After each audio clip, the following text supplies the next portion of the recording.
Bon, nouvelle série sur Satisfactory, un jeu auquel j'ai déjà joué, que j'adore. Et donc je vais vous présenter un petit peu le jeu. Le but du jeu, on va commencer tout de suite en choisissant donc parmi une des 4 maps disponibles, même si vous le verrez, c'est un petit peu une arnaque. On va l'appeler la PLT1. Et donc pour ceux qui ont déjà joué, on peut skip en gros, on peut passer donc le premier tiers, vous verrez, il est un petit peu long le premier tiers, mais c'est pour bien expliquer, finalement c'est le grand tuto, mais nous on va partir tout de suite. Voilà, donc le but du jeu, ça va être de créer des usines, et c'est un jeu, comme le nom l'indique, très satisfaisant, voilà, vous l'aviez pas vu venir. Et donc là tout de suite, je vais juste vous laisser la première petite cinématique qui est un petit peu mignonne pour expliquer le jeu, et c'est déjà très joli. Voilà, donc on se retrouve juste après. Attention Pioneer. The following instructional video is a summary of your impending duties as an exoplanetary pioneer for Fixit Incorporated. Fixit pioneers have 3 cyclical assigned pillars of work to ultimately accomplish project assembly. Use provided blueprints to build the necessary buildings. Chart the planet and gather resources to provide desired results and improve your infrastructure. Make sure to report any unusual discoveries to R&D for analysis. Expand your factories, outposts, and pipelines through automation and augmentation. That's it. Get to work and be effective. Voilà, donc super, donc déjà il nous donne des ordres, ça a pas commencé en fait. Et donc là, on va atterrir tranquillement. Et c'est trop mignon parce qu'à droite là, je peux pas tourner plus la caméra, mais il y a le... Comment ça s'appelle? Comment ça s'appelle? À l'aide en fait. Je sais pas, le petit bracelet là, du truc à droite qui vibre et tout, je sais pas, je trouve ça trop bien fait, je trouve ça joli. Qui va être notre détecteur. Donc là on va atterrir sur la petite planète et donc le but ça va être de commencer la nouvelle vie, donc de construire une base en fait sur cette nouvelle planète en exploitant toutes les ressources qu'on va pouvoir y trouver. Et donc le jeu après ça va être un jeu un petit peu d'optimisation, de construction. Et c'est ma foi très très appréciable, voilà, pour ceux qui aiment bien les jeux un petit peu type ingénieur, choses comme ça, réfléchir un petit peu, même si en vrai on se casse pas trop non plus la tête, c'est assez accessible à tout le monde. C'est pas non plus un jeu de tryhard. Allez, laisse-moi sortir par pitié.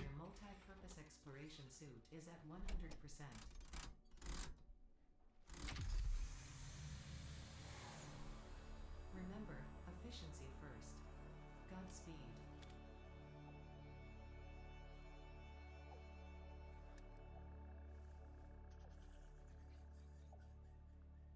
Ah, les animations sont vraiment très sympathiques. Et donc là, il y a une petite voix qui va nous accompagner pendant toute la phase, pendant tout le jeu, mais notamment beaucoup pendant la phase 1, pour justement nous expliquer le tuto, comment ça fonctionne, etc.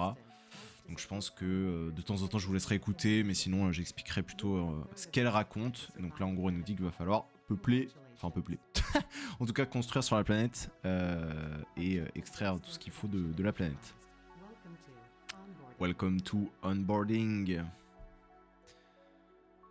Et donc à gauche il y a les missions, en bas à gauche la barre de vie, en bas à droite nos petites touches, et en haut à droite notre objectif avec une barre en haut, nord, sud, est, ouest, une espèce de boussole finalement.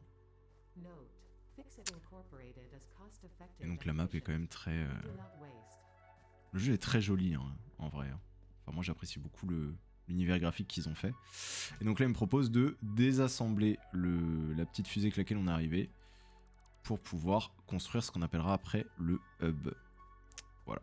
Et donc vous verrez dans Satisfactory, c'est très agréable puisque en fait, tout ce qu'on assemble et tout ce qu'on désassemble, en gros, on récupère la totalité des matériaux que ça nous a coûté en construction. C'est-à-dire qu'on peut se tromper à l'infini, mettre quelque chose à un endroit et se dire « Ah non, finalement, je vais le mettre à côté ». Et ça nous coûte rien. On n'est pas contraint de se dire ah non putain je peux plus déplacer, ça va me coûter des ressources, ça ne coûte absolument rien. D'où le fait que ce soit très satisfaisant. Donc là on va suivre un petit peu le tutoriel, on reçoit carrément des mails, le boulot ça ne suffit pas en fait, dans les jeux vidéo aussi ils nous envoient des mails. Bon, en vrai, qu'on regardera principalement jamais dans l'aventure, parce que ça sert pas à grand chose, je trouve. Mais pourquoi pas. Faisons ainsi. According to Fixit regulations, every pioneer should have access to a means of defense against extraterrestrial threats. Donc là, je la laisse raconter un petit peu sa vie. Donc là, il nous dit qu'on peut appuyer sur Tab, qu'on peut notamment prendre ce qu'ils appellent le Xenozapper dans notre main. Et donc là, une petite animation. C'est vraiment trop stylé. Hein. Je kiffe vraiment ce jeu. Je vous le dis en fait, voilà, c'est dit, vous allez en manger, en veux-tu, en voilà. Ça c'est déjà un copain en fait. Et donc là il nous dit de presser V pour pouvoir en gros scanner les ressources. Ici on n'en a qu'une qui est l'iron. Donc là il y a tout le scanner qui part. Et donc en haut sur la... Je peux pas le montrer du coup mais... en haut sur la boussole du coup ça nous indique où est-ce qu'il a trouvé des gisements à extraire de ressources. Et donc bah on va s'y diriger. Alors, si possible sans mourir. Je reconnais en fait. Je reconnais. On peut pas sauter. Hop. En vrai, il n'y a pas beaucoup de dégâts de chute dans ce jeu. En fait, je trouve que c'est un peu qui tout double. Enfin, vous le verrez. De temps en temps, on saute de super-héros, on prend quelques carreaux de dégâts en bas à gauche, là. Et de temps en temps, on saute d'un peu plus haut et on se fait one-shot, en fait. Donc, faut réussir à jauger le truc. Donc là, on va y aller. Hop. Là visiblement il y en a plusieurs qui sont au même endroit puisqu'elles sont assez proches, 104, 110 mètres et 120 mètres. Et on a un copain là-bas qu'on va aller taper parce que c'est lui qui va nous taper en fait. Hop. En vrai pareil les mobs sont pas très... Ça par contre je trouve ça dommage dans le jeu, les mobs sont pas très compliqués. Il y en a pas tant que ça. Même si ça évolue un tout petit peu par la suite, je le montrerai plus tard, mais les mobs, moi je trouve c'est un point un peu négatif du jeu. Ça rajoute quand même de la vie, hein, il les faut, mais je les trouve pas très durs, donc c'est un petit peu dommage. Donc là ils nous disent que voilà, on peut commencer à miner de l'iron, puisque ça en gros c'est un gisement. Si je scanne, vous allez voir, hop, voilà, ça c'est un gisement, il y en a un là, et ah oui il y en a 4, eh ben, dis donc, on est servi. Et donc on peut commencer en appuyant sur E à miner de l'iron. Et en bas à gauche, vous voyez du coup que ça récolte hein, de l'iron, comme c'était sous-entendu. Et donc là, il nous chauffe, il nous dit construis le hub. Donc pour ça, on appuie sur A. Et donc on peut choisir entre plusieurs choses. Et ici, notamment le hub. Le hub qui est pareil, qui est stylé. Et le jeu, c'est ça que je trouve trop bien. Parce que parler français, en fait, c'est...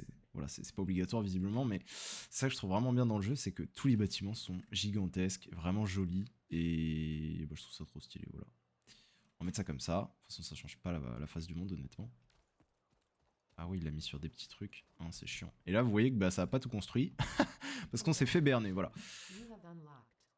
En gros on va le débloquer, il va se débloquer au fur et à mesure. Donc là comme d'hab elle nous raconte sa vie en anglais.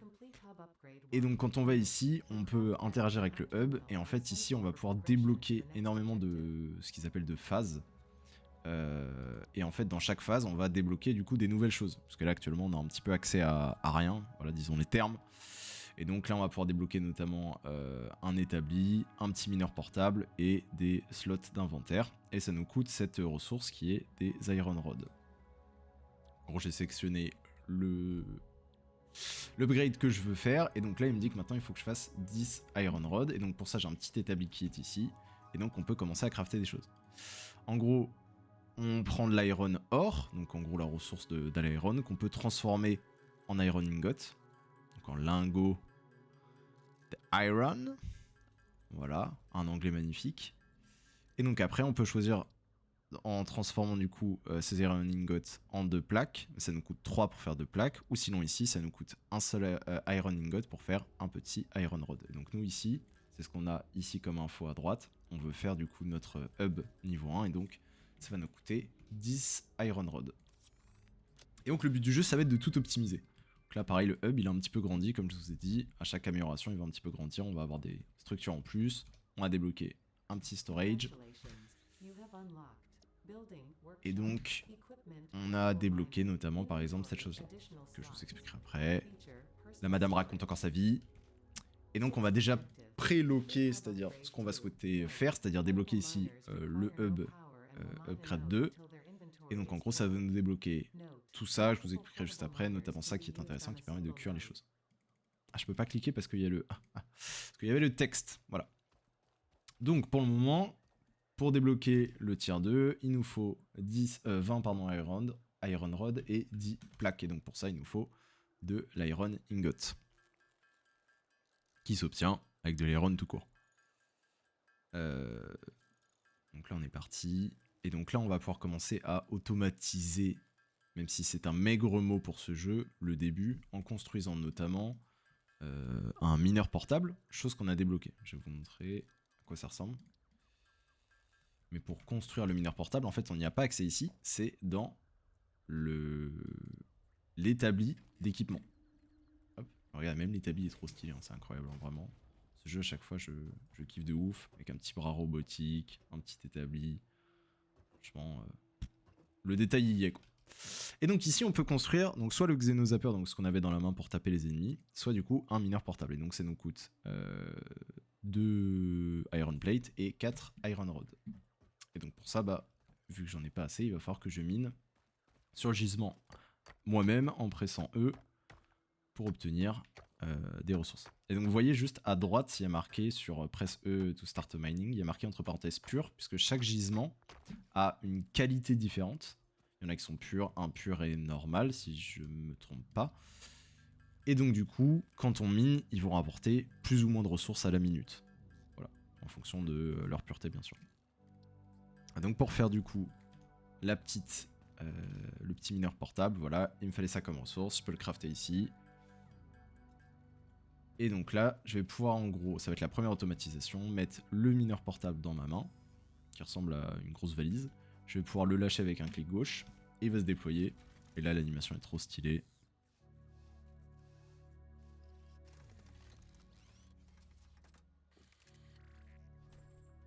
Je kiffe l'animation, vraiment, je trouve ça trop stylé. Avec les petits yeux, là, on dirait des petits yeux. Ou même si là, ça ressemble à un moustique, voilà, disons les termes. Mais du coup, on a installé notre premier mineur portable qui ne consomme rien, qui tourne tout seul, qui est automatique. Et qu'on peut récupérer dans le jeu. On peut absolument tout récupérer sans perdre la ressource.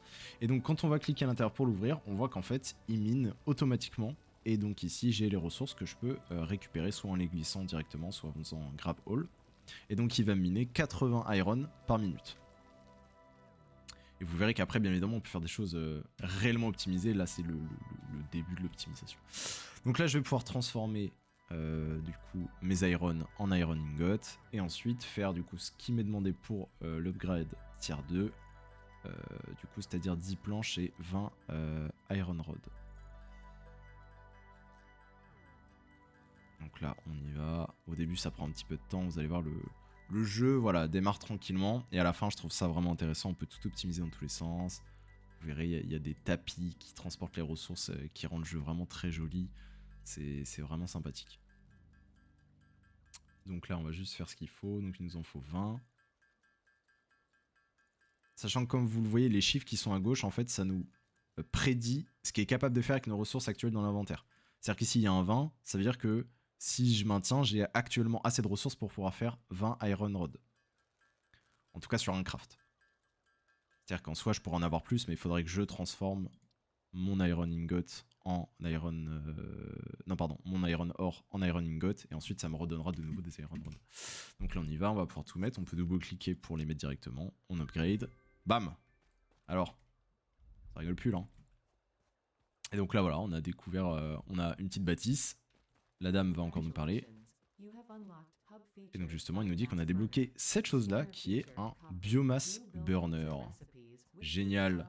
Et en gros, le biomass burner, c'est tout simplement, comme son nom l'indique pour les plus bilingues d'entre nous, quelque chose qui va brûler de la biomasse, donc de l'herbe, du bois, des choses comme ça. Et donc ça va créer de l'électricité. Et avec cette électricité, on va pouvoir commencer à créer des usines pour justement faire des choses réellement automatiques. On va juste regarder pour pré-lock ce qu'on devra débloquer après, c'est-à-dire le hub tier 3. Donc il va nous falloir ça comme ressource, notamment des bobines. Les bobines, comment on les a? Avec ce qu'on vient de débloquer là, c'est-à-dire, je vais vous le montrer, mais en gros un smelter, donc quelque chose qui permet de cuire. une ligne électrique, et notamment on a débloqué ça. Et les câbles, les wires, le fil, ça se fait avec une nouvelle ressource qui est le copper. Et oui. Et donc maintenant, quand on appuie sur V, on a le choix entre le copper et l'iron ore. Donc on va pouvoir aller chercher un gisement de copper. Et donc il y a un gisement de copper par là-bas. Donc, alors, allons-y, c'est parti les amis. Oh bah j'ai assez de ressources, génial. Donc là moi je vais fabriquer un mineur portable pour justement aller sur le gisement de copper, mettre le mineur pour qu'il mine tout seul et pour que comme ça je puisse prendre des ressources. Enfin que je puisse, en gros j'ai pas besoin de faire des allers-retours tous les matins pour aller chercher les ressources du copper. Donc on est parti. On va faire le tour de ce gros truc. Donc ça c'est stylé aussi, il y a des fois des petits crashs comme ça qui sont dans la nature. Oh, ah, il y a des petits crashs dans la nature comme ça, ouais voilà, c'est pas nager hein. Et du coup, dedans il y a des gros conteneurs qu'on peut parfois... Ah oui il y en a deux d'accord. Non mais... Ouais mais parce qu'en fait... bon la semaine dernière... Bon bref, et du coup dans le conteneur on peut l'ouvrir. Sauf que à chaque fois il demande des choses particulières et en l'occurrence ici il me demande un modular frame qui est une ressource que pour le moment je n'ai pas encore et je peux pas construire. Alors, donc là le but du jeu ça va être de rester en vie. On va partir. Ouais, parce que... l'impression qu'il y en a un qui s'est lancé à ma recherche en fait. Donc on va aller par là-bas, voilà. On a découvert le petit gisement ici de copper, voilà, donc qui ressemble à ça, qui est un petit peu bleuté, qui est tout mignon. Et donc on va pouvoir, comme j'ai dit tout à l'heure, mettre du coup notre mineur directement sur le truc. Pareil, je kiffe vraiment l'animation avec les petits yeux, les petites pattes là, c'est vraiment trop mignon. Petits yeux qui s'ouvrent là. Comme j'ai dit, là il est prêt à aspirer ton sang parce que ça devient moustique, mais mais c'est vraiment trop joli, je trouve. Donc pareil, donc bah là ça mine automatiquement. On va pouvoir entre guillemets l'aider un petit peu pour le moment pour avoir déjà quelques ressources et je vais miner à la main en pressant E.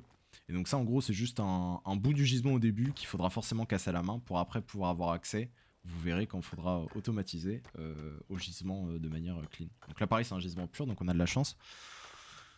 En gros quand on voit en bas à gauche, bah, ça doit me rapporter 3 de... Ouais c'est ça, ça me rapporte 3 à chaque fois que ça mine en gros, 3 copper or. Alors que par exemple si j'avais un normal ou un pur ça m'aurait apporté je suppose un 1 ou 2. Hop, donc là je vais récupérer une fois de plus ça, donc là j'ai déjà 140 de gisement, donc ça fait largement l'affaire. Donc là bah, on va se marrer. On va... non pas faire ça, bon une fois qu'on l'a lancé c'est un peu trop tard, je crois pas qu'il y ait de touche pour annuler. Vous voyez en haut sur le... Bon là du coup j'ai activé les gisements, donc c'était pas ça que je voulais montrer. On va activer ça comme ça il nous embêtera pas. Quoique, et s'il nous embête quand même. Ah oui d'accord, bon j'ai pas fait ce que je voulais, bref. En haut là sur la barre de nord-est sud-est, on voit The Hub qui est du coup bah, la maison comme vous en doutez. Donc là normalement je meurs pas si je fais ça. Hop. Et hop. Voilà donc là on est retourné à la maison avec tout ce qu'il nous fallait. Donc on va pouvoir débloquer le tier 3. Je vais juste vous montrer aussi ce qu'on avait débloqué qui ici est le smelter. Donc qui est une grosse machine qui permet de cuire en fait. Et donc de transformer le minerai d'iron ici qu'on a en iron ingot. Voilà. C'est une grosse machine très sympathique, mais pour le moment je peux pas la crafter puisqu'il me faut des câbles, et les câbles, les wires là, et je les ai pas encore. Et donc pour faire des wires, bah faut juste, comme tout à l'heure, que je transforme ma ressource en ingot. Et donc après je vais pouvoir faire le wire. Et toc. Donc là on va en faire 20. On va débloquer direct, on va aller un tout petit peu plus vite, on va débloquer direct, je vais vous expliquer pourquoi, le tiers, parce qu'en gros, quoique j'ai même pas besoin, et j'ai menti en fait, vous savez quoi, on va même pas s'énerver, on va même pas faire ça, on va juste déjà en faire un pour vous montrer un petit peu à quoi ça ressemble. Donc là on va construire un smelter, ça comme ça, pareil tout se construit, c'est vraiment trop joli, le smelter est vraiment joli, donc ça nous permet donc de cuire, ça va être notre première transformation. Dedans on va pouvoir choisir si on veut l'ingot ou du copper, on va choisir par exemple un lingot. Et donc là moi je vais pouvoir mettre mon iron ore dedans, et donc il va me transformer ça tout seul en iron ingot. Alors, par contre, il va me le transformer tout seul, mais à condition que je lui donne de l'électricité, et je l'ai mis de l'autre côté, bien sûr. C'est pas grave. Hop, donc là, je vais pouvoir le déconstruire, en gros. Donc, pour pouvoir le déplacer et le reconstruire après. Et donc, quand je le désassemble, j'ai récupéré 100% des ressources, donc je peux le rassembler ici sans problème. Voilà, donc hop, on va le mettre là. On va remettre, du coup, de lingots. On va remettre ça. Et donc là, il va falloir que je connecte mon biomass burner à mon smelter. Pour ça, il faut que je fasse un câble. Donc, pour faire un petit câble, c'est ici. Hop. Et donc là, en gros, j'ai la touche raccourci 2 en bas. C'est pour ça que je peux le sélectionner comme ça. Mais sinon, je peux appuyer sur A. Et donc, dans Power, je sélectionne Powerline. Et donc là, je peux cliquer une fois sur ça. Ça me sort une première ligne. Et je clique une deuxième fois ici. Ça le connecte. Voilà. Et donc ensuite, biomass burner, ça burn de la biomasse. Et donc pour ça, il faut que je récolte notamment des petites feuilles. Et donc pour ça, j'appuie plein de fois sur E au niveau des feuillages. Et donc dans mon inventaire ici, j'ai récolté des petites feuilles. Et donc quand je vais lui donner les feuilles, hop, il s'active. Et il me produit l'électricité type R. Et donc là, on a les courbes d'électricité que je présenterai un peu plus tard, mais on y comprend notamment un peu rien. Pour moi, il y a une courbe de trop qui embrouille juste les esprits. Mais du coup, on voit qu'ici, ça produit donc de l'électricité. Lui, il s'est mis en vert ici, là, sur cette barre-là. Et donc là, à l'intérieur, on arrive juste à la fin. Il est en train de construire et il a tout transformé. Donc là, ce qu'on va faire, c'est qu'on va lui donner... Qui commence pas à croire qu'il a pas bossé, en fait. On va le faire bosser, nous. On va lui donner... Hop, 100 d'iron ore. Et donc là, ça me transforme ça tout seul. Donc là, déjà, on a pu ni... à miner comme ça, comme un voilà, comme quelqu'un qui est très déterminé, et on a pu ici à le transformer ça en ingot. Donc déjà on a supprimé plusieurs étapes. Donc là pour le moment on doit encore faire les plaques et les iron rods, mais vous vous en doutez bien sûr, ça à un moment ça va se faire aussi automatiquement. Et du coup d'ailleurs c'est ça qu'on va venir chercher. Dans l'activation 3 ici on va débloquer un constructeur qui va nous permettre de construire automatiquement les iron rods, les iron plates, les wires, etc. etc. Donc, voilà, justement, il va nous falloir du coup de l'iron ingot. Hop, voilà, je vais crafter vite fait donc les petites plaques. Hop, il nous en faut 20. Génial, et il nous faut juste des wires, il nous en faut 20. Donc on a déjà 8. Hop, donc ça on fait à la main. Mais là du coup je pourrais construire par exemple un deuxième smelter pour pouvoir du coup cuire le copper et donc pouvoir commencer à faire ça automatiquement. Donc là pareil, notre hub continue à vraiment prendre forme. On a une petite échelle, on a à l'intérieur, on commence à avoir des petits équipements, une petite cuisine. Putain, il n'y avait pas ça avant, une petite cuisine, une petite toilette. Franchement, des petits lits ici. C'est vraiment trop joli. Et donc on va, je pense, s'arrêter là pour aujourd'hui. Et donc c'était vraiment le premier épisode tuto, vraiment, voilà, c'est le début, c'est un petit peu long, après vous allez voir, on va en construire de partout, puisque comme vous pouvez voir ici, il y a un gros trou un peu bizarre au bout du smelter, parce qu'en fait on va pouvoir connecter après des tapis, les ressources vont avancer automatiquement, tout va se construire tout seul, et ça va être magnifique, puisque là je dois encore prendre les ressources à la main, aller les apporter, et ça, c'est pas ce qu'on veut en fait. Voilà pour le premier épisode, donc je vous propose de vous dire au prochain épisode des bisous et à plus.